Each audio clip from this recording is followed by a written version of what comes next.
Hi friends, అందరికీ good evening. అందరూ అయితే ఏం చేస్తున్నారు? మీ వంటలు అయితే అయినాయా? మా వంటలు అయితే కంప్లీట్ అయినాయి ఫ్రెండ్స్. ఈరోజు అయితే నైట్ మా అన్నంలోకి అయితే చూడండి పుదీనా పచ్చడి. మీలో ఎంతమందికి ఇష్టమో కామెంట్ అయితే చేయండి ఫ్రెండ్స్. మాకైతే చాలా ఇష్టం. దాదాపుగా పుదీనా పచ్చడి చేయక చాలా రోజులు అవుతుంది. ఒట్టిమిరపకాయలు, తర్వాత టమాటా, పుదీనా వేసి అయితే పచ్చడి అయితే చేస్తున్నా. చూడండి రోటి పచ్చడి ఎంత బాగుంటుంది అనుకున్నావా?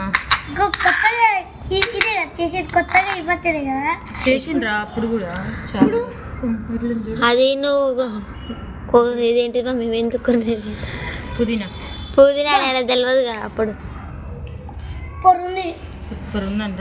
మానిగా రోటి పచ్చళ్ళు అంటే చాలా ఇష్టం. మరి మీలో ఎంతమందికి రోటి పచ్చళ్ళు అంటే ఇష్టమో కామెంట్ అయితే చేయండి.